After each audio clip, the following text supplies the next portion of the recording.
Welcome back to Brotuned, guys. Today we're going to get this CZ457 back on the range.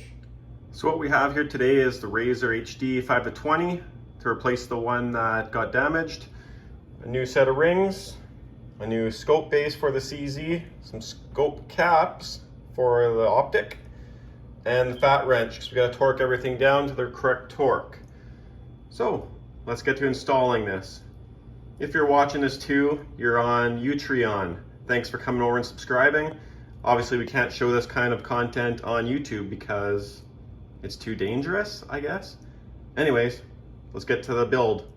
Step one of working on any firearm, ensure that it's safe. So nothing in the chamber. We'll drop the magazine as well. Now we can see the feeding path is clear. To be even more safe, the bolt is out. So now we got to start by mounting our base on the action. First step to installing the base, remove the base from the packaging.